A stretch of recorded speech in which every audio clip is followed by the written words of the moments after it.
asato ma sadgamaya tamaso ma jyotirgamaya mrityurma amritangamaya.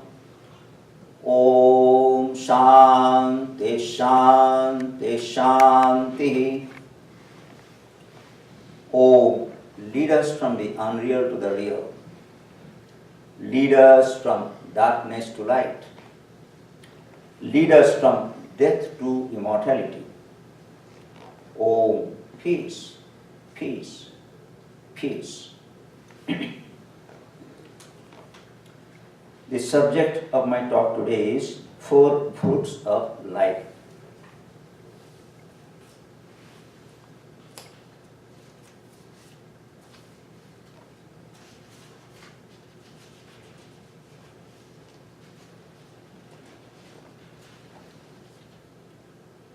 There was a very well-known historian or philosopher or writer of history and philosophy in this country. His name was Will Durant. And he wrote a series of books, one history of philosophy and another history of civilizations. So in that way, those 2 series become very well-known, popular, and they are still being read.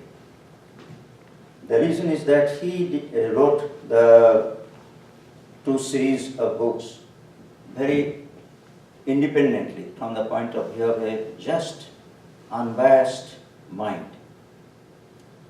He did not belong to any school, neither communist, nor capitalist, or some other school, or votary of any other philosophy. He just studied them the way ordinary person will study and reflected on them, and in that way wrote those 2 books. And they become very famous. Famous in a sense that means very well appreciated, not only among the intellectuals but also among common people. But he wrote another small book. It is not exactly a writing of a book, but a compilation of books. After writing all those books, naturally he became very well known. And he lived in upstate New York, I believe. And one day, he himself told that story. I shall tell you that also. Read from that. So he, lived like an ordinary person. Ordinary person means he did not hold any chair in an university, or he did not belong to any religious group, or he did not belong to what is called not only political group. So in that way, he lived a very independent life. With the help of his wife, actually, he wrote those books. And he enjoyed that. Enjoyed in a sense that means because of his independent nature, he could see things in the proper perspective. At least the perspective which he thought that will be just like a common man, unbiased mind. So it is said that in the fall of 1930, he was raking the outside of his house. Probably he had a house with some front acreage, so he was raking. In fall season, in New York side, the leaves fall, so naturally he was raking. Then, at that time, he was approached by a well-dressed man.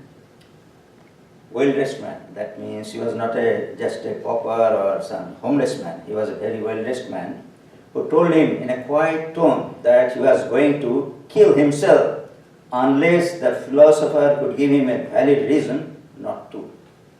So this is a very, what is called, astounding proposition, if you call it, that he suddenly appeared and told him. Probably he knew him very well, so he told him that, well, you just give me why I should live. I want to kill myself if you cannot really tell me why I should live.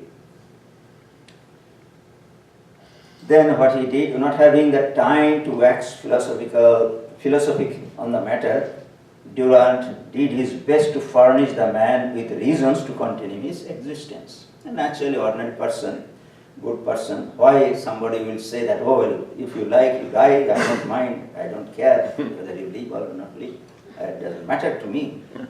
But he was a reasonable person. He told that, well, come, sit together. And then he started arguing with him. That means, yes, you should not kill yourself, you should live. And in that way he started impressing upon him. Durant did his best to furnish the man with reasons to continue his existence. Haunted by the encounter with the despondent stranger, Durant contacted 100 luminaries in the arts, politics, religion and sciences, challenging them to respond not only to the fundamental question of life's meaning, that means why I should live, why one should live, just tell me. So in that way he contacted 100 luminaries. Luminaries in a sense that there is a big list. All of them I do not know, but at least a few I know. I shall quote how they responded. So he thought it is a very valid question. Why actually we should live? What is the purpose of our living? Is there any reason that we should survive? Why I shouldn't die? So there should be some reason. And naturally, thoughtful persons, well-known persons will be able to give their reasons so that he can really figure out that yes, there are some valid reason that one should live. So Durant turned their answers and his own in a book entitled The Meaning of Life. Later on, that book is actually out of print. I checked, it is out of print. And but it is available. Out of print books are sometimes available in PDF form, you will find. And in that way it is possible to read that book. It is not a very well-known book, but definitely a very interesting book. How people, successful people, that means Will Durant himself was a very well-known person. He had contact with many other important persons of his age. So he contacted them and said that I am sending this story and I ask you to answer to the question which actually confronted with that person who told me that if you cannot give a valid reason for my living, I shall kill myself. So you feel that you are also confronted in this situation and what will be your answer. So in that way he wrote that book. So then it was released to general public in 1932. That is before the Second World War. So unpromoted, the little treasure found its way into few hands, and almost no copies of the books exist today. That is very true. That means this book is out of print. Now available for a new generation with such interest, The Meaning of Life is a powerful book on a very powerful topic. So the point is that dream team that he had gathered and what was their opinion and what was the conclusion, that is the point which will be related to our topic today. So what he did, first he asked that question and then he compiled whatever they have said, that means those 100 luminaries, what they have said, that he just copied them in that book. In that way one can read the opinions of the persons. Then he drew the conclusion himself.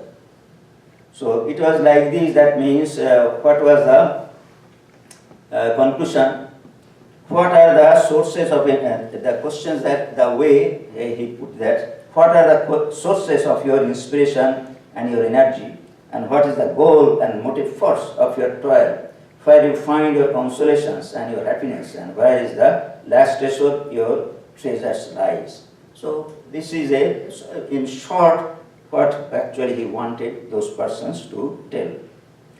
And I would like to share a few opinions. There was a great general who actually is well known, a polar explorer, American polar. I knew the name, that is why I am quoting it. Other names, I am not very much conversant with the well-known intellectuals of his time, but this actually struck me. So I would like to share just a bit of what they have said. Three of them. So he has said, this Admiral Byrd, pioneering American polar explorer, aviator, and a recipient of Medal of Honor. He lived 1888 to 1957. He says, action is healthier than thought. Even philosophical questions can be answered only by doing things. So if you have some idea, if you can't really translate into action, he thinks that that is not really valid. So what you think, you have to act in that way. He is a general, actually. Admiral means a general in one sense. So that is his opinion. All thought that does not lead to action is a disease. So that was his opinion. Then I know two persons who are from our country, that means Jawaharlal Nehru and Mahatma Gandhi. And also there is one scientist, his name is C.V. Raman. So you know, Durant was so unbiased, he had the contact with persons of all countries, all known persons of different. It is not that he was very much biased to United States or the Western world or Western civilization, not like that. He was really very uniform in his search and in his liking for people. So he sent those that questionnaire to people like Jawaharlal Nehru. So he said, that means in his letter, just he said, then came Mr. Gandhi. That means in his life, at one point, Mahatma Gandhi appeared. Mahatma Gandhi, as you know, he was a lawyer and he was practicing in South Africa. And when at that time was apartheid, that means there was a lot of discrimination between black and white. So white was in supreme power and blacks were really very much neglected, subjected to different tortures and all those things. So he noticed that. Though he was in between, that means he was neither black nor white, and also he had the degree, barrister at law, that means he practiced law in South Africa. So he was a notable person, respected person. But it so happened that one day he was traveling in a train. In the train car, one gentleman, white gentleman came and he saw that Gandhi was sitting there. So he told that you come out, get out, it is not for you, it is for the whites. So in that way he took him out, asked him to get out, and he then understood what is the apartheid, that means why the white supremacy, to what extent the white supremacy is practiced in that country. So then and there actually he thought that this needs to be addressed.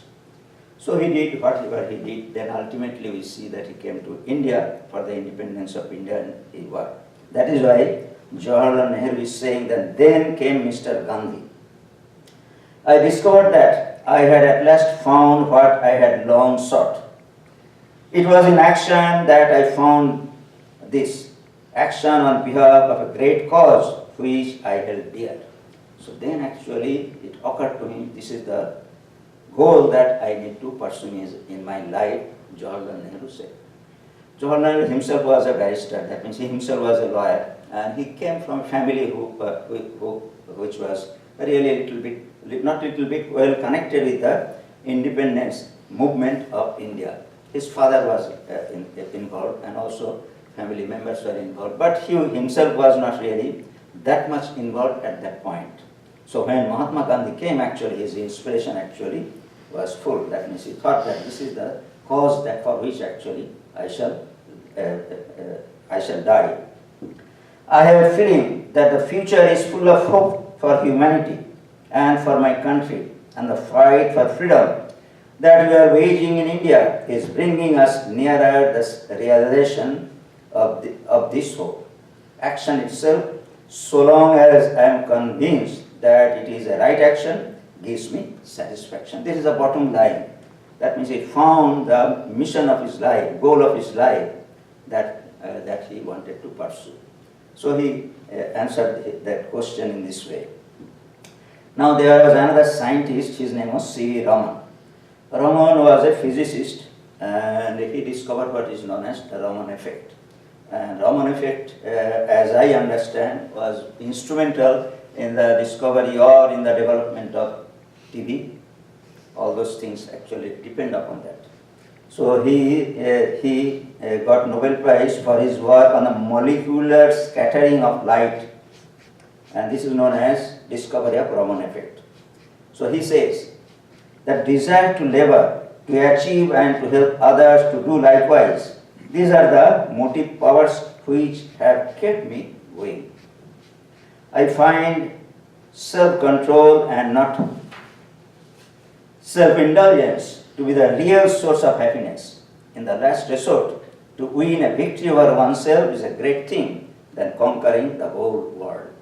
So this was his discovery, if you call it, or philosophy of life after all those things that he achieved, he is saying. Raman actually was very well known, became very well known because in the 30s actually he got the Nobel Prize, which was very difficult at that time because India was under British rule at that time. And he discovered, interestingly, in a laboratory which was established by Mohendralal Sarkar, who was a doctor of Sri Ramakrishna. So he established for the pursuit of science one institution called Indian Association of Cultivation of Science in Calcutta. And that was exclusively for doing research work. So they invited all the bright scientists or prospective scientists to do research. And in that way, he came to Calcutta and did the research, and ultimately he got the Nobel Prize. And of course, he pursued that later on also. And one of his nephew also became a Nobel Prize winner. He came to Chicago, and you know, black hole, concept of black hole actually was brought by him, Dr. Chandrasekhar.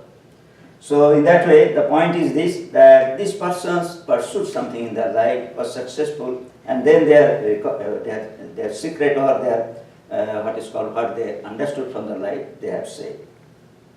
Now let us see what Mahatma Gandhi had to say. Mahatma Gandhi, as you know, is a preeminent political and spiritual leader of India, and of course nowadays Mahatma Gandhi is known all over the world because of the movie Gandhi, and also people respect him because in this world people understand that the only way to survive is to follow his path of non-resistance, that means that is non-violence. So he has said, striving for full realization keeps me going. My consolation and my happiness are to be found in service all that lives, because the divine essence is the sum total of our life. So this is a little bit philosophical. He did not say that to bring the independence of India or independence of other countries, that the path I have followed, all those things he did not say. He took the way he lived or what he did as a spiritual practice. That means it is for the fulfillment of his goal of life actually he did, if you call it, he followed the path of politics. So that is very interesting. Now all those things are very notable person, and Will Durant was very fair, so he actually sent a question to a a prisoner who was sentenced for lifetime convict. He was sentenced in New York jail. So he has also his opinion. You know that lifetime jail means that means a condemned person. That means he must be, we cannot imagine what type of thought actually he will have, and very difficult to figure out. But he has really pointed out something which is very interesting. So his name was Owen C. Middleton, lifetime convict. The number is also there in Sing Sing prison in New York. Probably that is a high security prison in New York. Life is worth just what I am willing to strive to make it worth. Confinement in prison does not cause unhappiness, else all those who are free would be happy. That is that unhappiness is really continuous. That means it is outside, inside, everywhere actually unhappiness is there. It doesn't mean that those who are out of prison, they are all happy. So it doesn't happen in that way. So that is why one should not imagine that life in the prison also full of unhappiness. I do not know to what great end destiny leads a D in capital, nor do I care very much. Long before the end, I shall have played my part, spoken my lines, and passed on. How I play that part is all that concerns me. That prison cannot take away from me my part. Lies my consolation, my inspiration, and my treasure. That means being in prison, actually I don't lose that sight of my goal. That is the point. So this is very interesting. That means we do not get any input from the what is called this type of prisoner. Of course, there is no description for what crime actually he was in the prison, but definitely he was worth mentioning. That means Durant thought that his ideas are really worth sharing. Then he has, after all this surveying, all these remarks, Durant gave a long, not very long, but just I wanted to point out a few of his remarks. He says, the meaning of life then must lie within itself. It must be independent of individual death, even of national decay. It must be sought in life's own instinctive cravings and natural fulfillment. So this is pointed to individual. That means irrespective of where you live, that means under what circumstances you are, the goal of life actually is very personal. And in that way actually it is worth pursuing. That is the point, as I understand. Then ultimately he summarized the common thread of these comments. He said that action, lack of engagement causes despondency. That means just thinking something will not do. You have to act. At the very beginning actually you see that Bayer said that you have to act. If you have a goal, you have to act for that. Then he said, do work you love, whether it is a job or a hobby. So choose something and you work for that. So in that way actually life will be worth living. For some, a sense of spirituality is important. For others, not having faith can cause them to live life to the fullest they can, since this is it. You know, there are atheists also, and it doesn't mean that they have lost their way. If they have some goal in their life and they are pursuing that, that is that is praiseworthy, that means worth living. So we should not really tell them that, well, you are not really doing spiritually, you have wasted your time, and that is not really correct. So what they thought worth living, they did. Achievement to one's satisfaction gives meaning to life. That means if you have a goal and you achieve something, that means you reach the goal or you actually progress towards the goal, that is the greatest satisfaction one can have.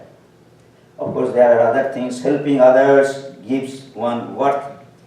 Don't put all your eggs in the science basket, lest it ruin your faith or hope. That means science, as you know, that means sometimes we have too much faith in science. That is not really reasonable. We have to have a little bit of philosophy also, that I understand. And be content without material possessions. Circumstances could cause you to lose them. That means if you are really very much into attachment to material objects, sometimes it may happen, to some it may happen, that you may lose them also, and that will give dissatisfaction. So better not to put too much importance to material objects, material possessions. Finally, having passion for something is paramount. Ultimately, he is saying passion for something. That means you have to have some goal.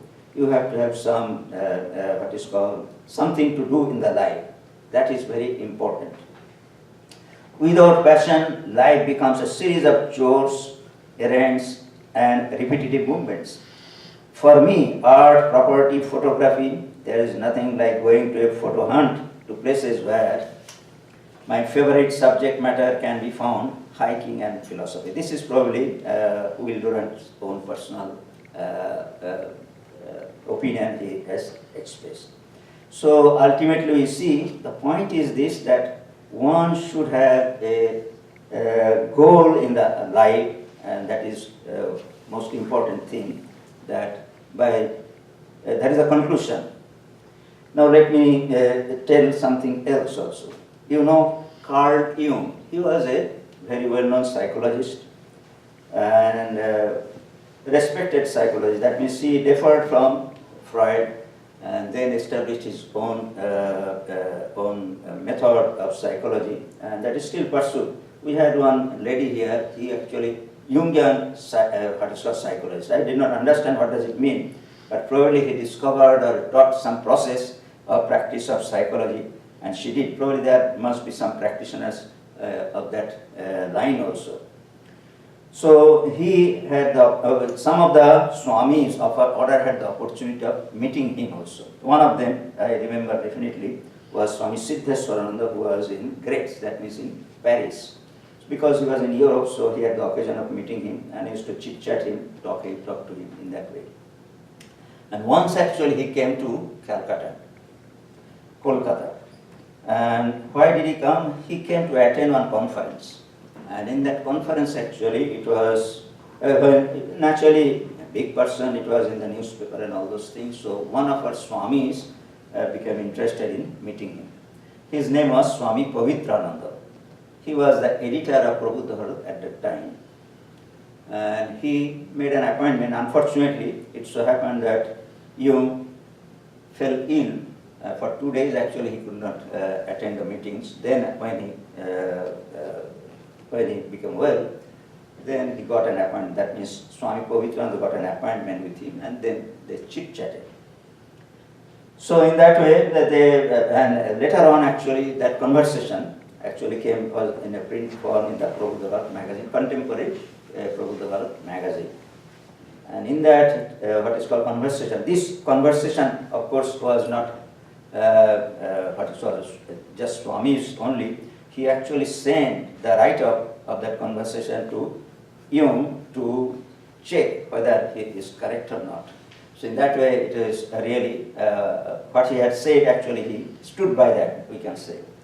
So he said that two things were there. First thing is important to us. Second thing is not that important. Probably it is a matter of professional thing. So one thing that stands out, that you said that yes, I meet many people, young people, old people, and all those things. But it has struck me that the people of the age, say late 30s, they are really suffering from some ideal of their life. That means they do not know what to do with their life. That is why they are sick. That means that is why they have mental problem. So if they had some goal, and he has mentioned that probably some religious goal would be good for them. So in that he has also mentioned. So without goal, people can become what is called mentally ill. So that is the conclusion. So goal of life is very important for us. So from the point of view of a psychologist also. Now let us come to Swami Vivekananda. Swami Vivekananda, actually, nowadays doing research is very easy. Google search.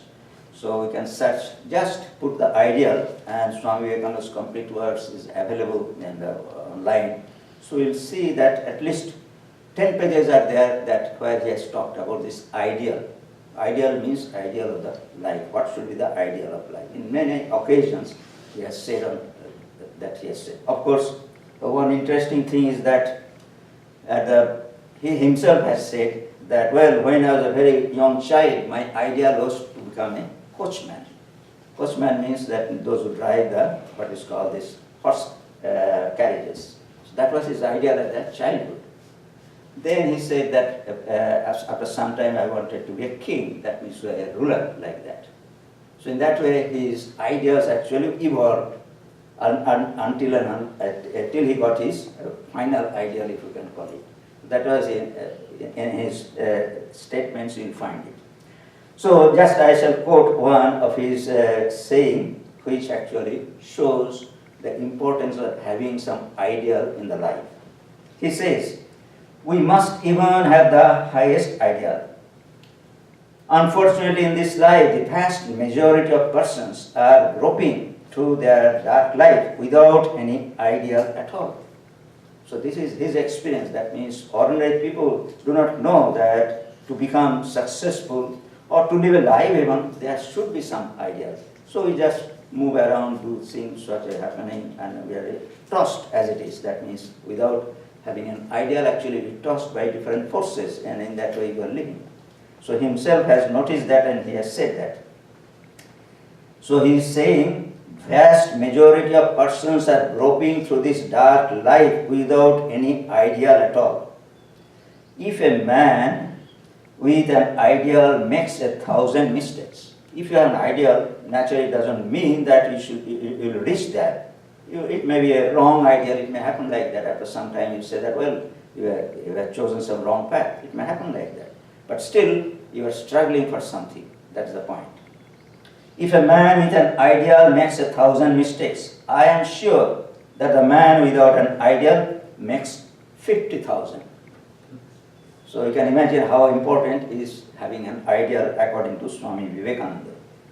Therefore, it is better to have an ideal, and this ideal must be here about us as much as we can, till it enters into our hearts. That means if you have an ideal, then actually just an ideal and you do not work for it, it will not work. That means it does nothing. But he has said how to handle that ideal. That means if you have an ideal, then what you need to do. So he is saying that. Till this ideal we must hear about as much as we can. That is the first thing. Till it enters into our hearts, into our brains, into our very veins, until it tingles in every drop of our blood and permeates every pore in our body. So when one ideal is chosen, actually it should penetrate in our what is called system thoroughly. That is the point. Otherwise, having some ideal and not working for that and doing things, not thinking of that, doesn't work. So you have to work for that. That is the point. Of course, he has said this in the context of spirituality. That means one who has chosen the path of spirituality for them, this is a must. That is the point. So this point, that means having an ideal of one's life, has been taken care of since ages. In ancient time, you see in our scriptures, we have the varieties of scriptures, and there are in the scriptures they are mentioned according to the philosophy or truths that are in our Vedas and Vedantas and other books. That means in what way one should conduct their life. So in that way, books are there available. And in one of the books, actually, not one, but many of them actually have addressed this problem, which is the goal of life, how actually one should conduct in one's life. So ultimately, all of them say that, well, there are 4 objects of pursuit in human life, object of human pursuit. So it is a key concept of our religion. Probably in other religion also there must be something like that, but we are concerned with the Vedantic religion, so it is definitely chalked out. That means they will say that yes, you are a human being, you are born, and you need to pursue things in this life, and they have said that there are 4 things that you have to pursue, or you can select one of them, and in that way you should pursue them. So what are they? So it is a key concept in Hinduism and refers to 4 proper goals or aims of a human life, and they are called Purushartha. Purushartha means the goal that a human being. Purush actually means men, but actually in general actually it can be human beings. So in that way, 4 goals need to be pursued by human beings. First is called dharma. Dharma means righteousness. That means moral values. And then, of course, I shall explain why. Why aspect is also important. As you know, that means that gentleman who came to Wilder said, why I should live. So you should have some valid reason. So in the same way, all these values, why they should pursue, that also need to be known. So he says dharma, that means righteousness or moral value. Artha means prosperity, economic values also.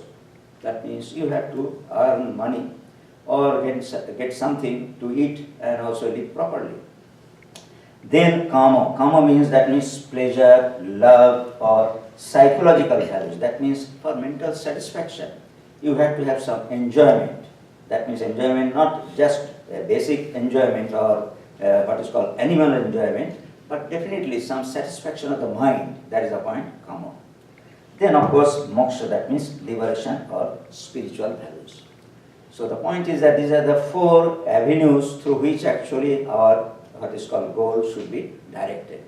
Of course, it may be like this. One can pursue one only. One can pursue 2 together, or one can pursue the 4 avenues also. That means in that way it can be set.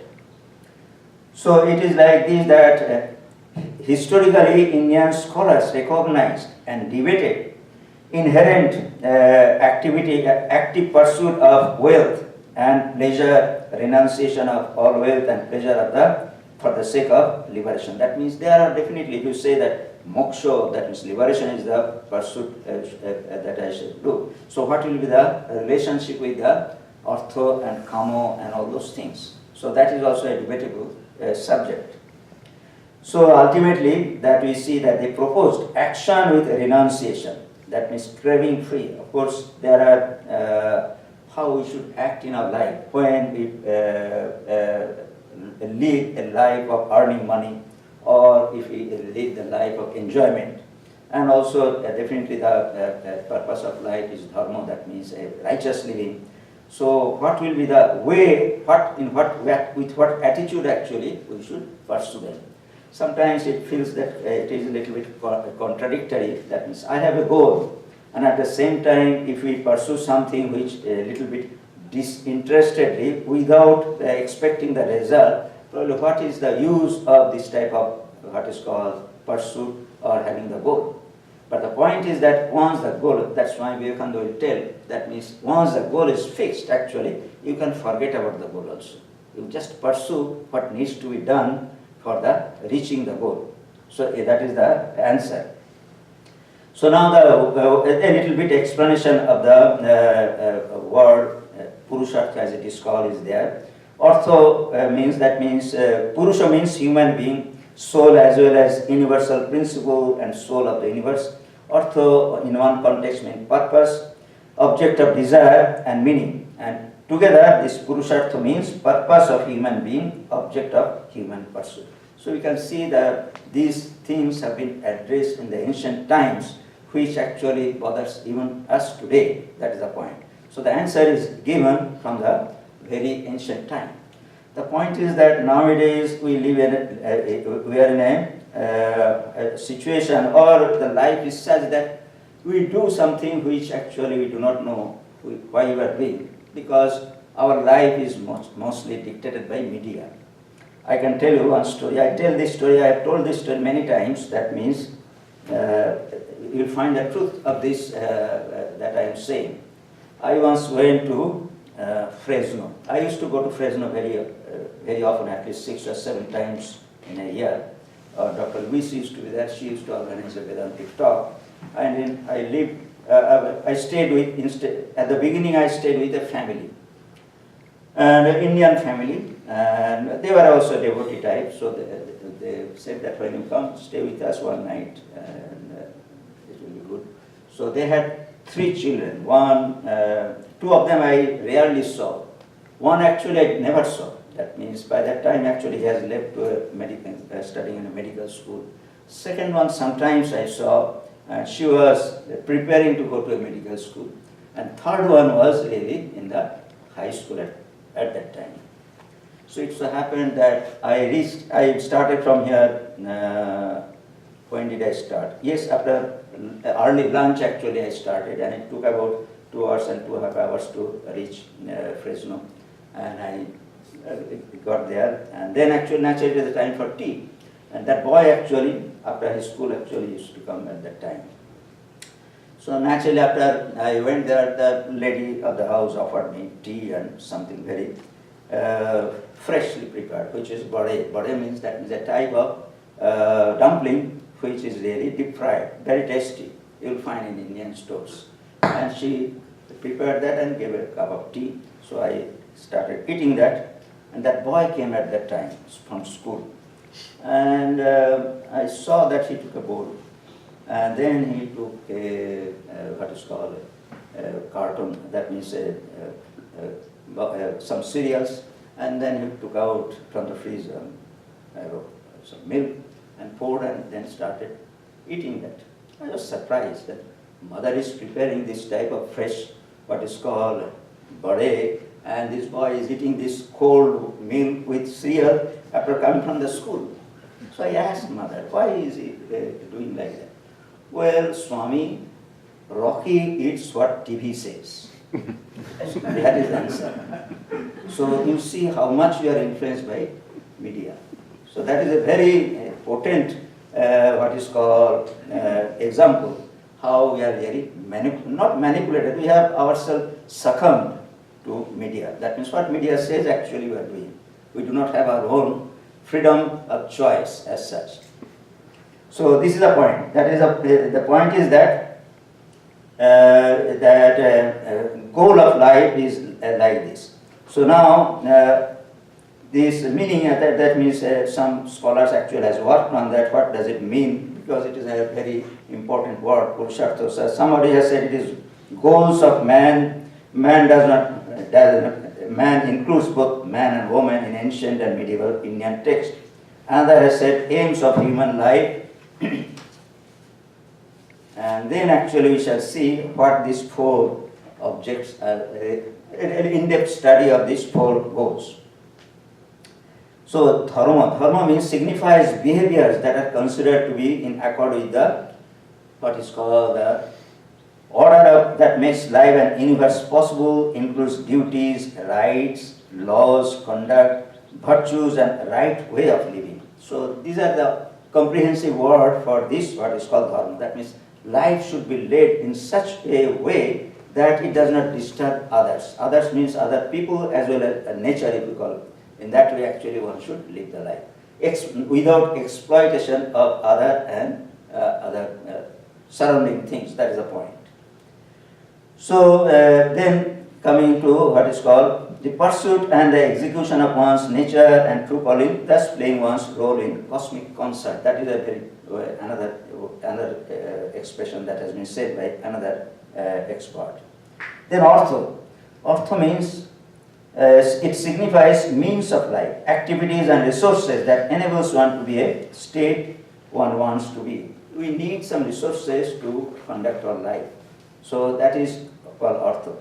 It incorporates wealth, career, activity to make a living, financial security and economic prosperity also. Certain amount of what is called economic prosperity is necessary to conduct the life. Otherwise, actually, a homeless person or beggar or maybe what is called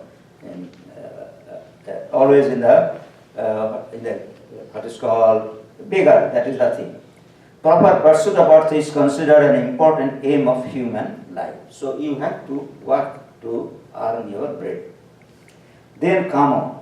It is that signifies desire, wish, passion, emotion, pleasure of the senses, and of course there are different types of achievements that are there. That means we can goal. That means we can become very famous, well-known person, or pursue something which will bring what is called satisfaction to ourselves. Maybe a writer, maybe a painter, and in that way, actually, we should have that type of desire to fulfill. Then coming to what is called moksha, that means signifies emancipation, liberation or release. In some schools of Hinduism, moksha connotes freedom and freedom from that means from the cycle of birth and death. That is the moksha we know. In other schools, moksha connotes freedom, self-knowledge, self-realization and liberation in this life. Of course, as we know, it is more or less the same from the point of view of the ultimate meaning. So in that way, these four should be the goal of human life. Now the point is that how actually they need to be pursued. All that means if somebody wants to pursue moksha, whether he will pursue the other three goals, or if somebody pursues one goal, then whether he will have to give up the other goals. So a sort of relationship actually needs to be known. The point is that everybody cannot be really renounced. That is very important that we know. That means if somebody says that the Lord will come and you will reach God if you follow me. So if that will not impress that person to do that work or to pursue that immediately. So it requires some preparation or mental setup. That means every path is not for everybody. That is the most important thing. So naturally it has to be properly adjusted. So Indian scholars recognize and have debated the inherent tension between what is called moksha on one hand and the active pursuit of kama and artha. That means desire, fulfillment of desire and pursuit of wealth, if you can say, means. This has led to the concept of what is called life of pravritti and nivritti. That means life of a renunciate and the life of an enjoyer, you can say. That means one who wants to lead a life appropriately, that is the point. Giving giving or devoting oneself to external action by the latter, that means nibritti, means withdrawing and restraining oneself from external action in order to focus on one's liberation. The point is that it has been said in our scriptures elsewhere that if you have a desire to pursue the life of moksha, that means liberation, if you have understood or somehow it has come to you, then actually you should pursue that. It is very important advice that is on. That means you should work for that, because this type of desire is not very common. It is not common to everybody, or it will not come every time. So it has to be nurtured. Maybe you are in the midst of pursuing something, but at some point the desire has come to your mind. So it has been said that yes, just like a seed, you nurture till it grows, but it needs to be nurtured, because that is the ultimate goal of life. That means ultimately we shall die. So naturally the point is that after death we do not know what will happen, but once we know that there is something that's liberation, or you are impressed about that, just nurture it. And of course you take your time. That means you don't have to renounce at that moment, but slowly it should grow. That is the point. So in this way, actually, it has been said that both are considered important. That means this three, that means pravritti and nivritti, both are really important according to the circumstances. That is the point. And these, of course, as we know, there are many. As I told you at the beginning, that all the experts of scriptures, or all the advisors of our how to conduct the life, as they are called, and pursue the duties and all those things of different persons, different stations of life that they have been advised, all of them actually had given importance to this, that one should have some goal in one's life. And that goal, there may be many goals, but they can be broadly divided into 4 categories. And these 4 categories, one of them definitely is the pursuit of the highest, that has been designated as moksha. That means realization of true self, in whatever reaching God, a religious pursuit, or whatever it may be said. So that is really very important, because everybody, every time cannot have that. But it is not possible, it is understood that it is not possible for everybody to have that type of goal. Then, so naturally, what they should pursue? They should pursue these 3 goals. That means righteous life, then also earning of money, and of course, what is called earning of name and fame and other enjoyments of the life. Of course, everything needs to be done according to dharma. Of course, they have said that yes, you pursue all those goals, what is called not treacherously, but in such a way that it is not really inimical, or does not disturb others, or it does not really create disturbances in others. That in our own way, if we pursue according to dharma, as it is called, that in a righteous way, all these goals, then actually it will be life will be fulfilled. That is the point. So in this way we see that, let me conclude with Swami Vivekananda's saying again. So he has said in the Karma Yoga, one of the greatest lessons I have learned in my life is to pay as much attention to the means of work as to its end. Once the goal is fixed, then as I told you, I actually got the idea from Swami Vivekananda, that means once the goal is fixed, you can forget the goal. Then actually you know the means, and you focus on the means. That is the point. He was a great man. He is probably giving the example of Sri Ramakrishna. He was a great man from whom I learned it. And his own life was a practical demonstration of this great principle. I have been always learning great lessons from that one principle. And it appears to me that all the secret of success is there, to pay as much attention to the means as to the end. Sri Ramakrishna's life, we do not say that he actually worked for money or fame or something, but he chose his path. In the beginning, actually, we see that he was not very sure about his goal. That means when he was a child, he thought that I shall get married and nice wife and all those things I shall have. But something happened after becoming a priest in the Kali temple, things changed. And then when it actually changed, actually, he did not acknowledge. That means he kept that goal, that means in his sight always. So Swami Vivekananda is saying that he has learned that how actually, that once the goal is fixed, how to work for it. Sri Ramakrishna has demonstrated that. Our great defect in life is that we are so much drawn to the ideal, the goal is so much more enchanting, so much more alluring, so much bigger in our mental horizon that we lose sight of the details altogether. So we think of the goal too much, but we do not pay attention to how to achieve, that means how the means to the means. Then he is continuing, but whenever failure comes, if we analyze it critically, in 99% of cases we shall find that it was because we did not pay attention to the means. Once goal is fixed, actually, it is not guaranteed that Swami Vivekananda said at the beginning, if you have goal, probably that you will fail probably 1,000 times. If somebody doesn't have goal, he will fail 50,000 times. But point is that even with the goal, actually, there is always there will be a failure. You can presume that there is a possibility of failure. So that he is addressing. He is saying, but whenever failure comes, if we analyze it critically, in 99% of cases, we shall find that it was because we did not pay attention to the means. Proper attention to the finishing, strengthening of our means is what we need. For the with the means, all right, the end must come. It is a corollary, that is a rule, if you call it. Not corollary, it is a rule. If the means are correct, end must come, that is, result must come.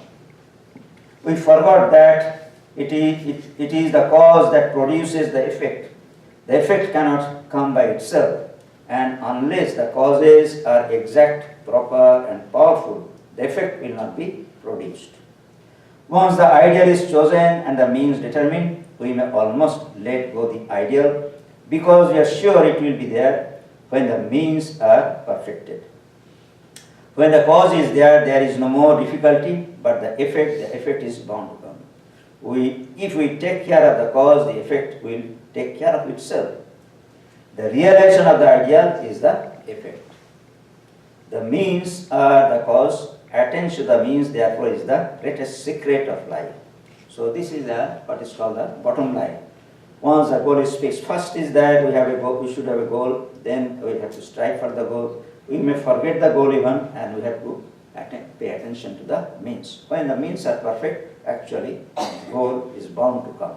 So in the life of Sri Ramakrishna, actually, you see, he chose the life of spirituality, but he was very particular. That means when he took the, say, practice of Islam, he gave away. That means he did not visit the temple even. That means he used to live like a practitioner of Islam, Muslim. Ate what is called the Islamic food and all those things. That means he was very particular about the means. That is the point. So in every respect, actually, we see when the goal is fixed, if we take care of the means, actually, goals is bound to come. At the same time, we must not be attached. That is to say, we must not be drawn away from the work by anything else. Still, we must be able to quit the work whenever we like.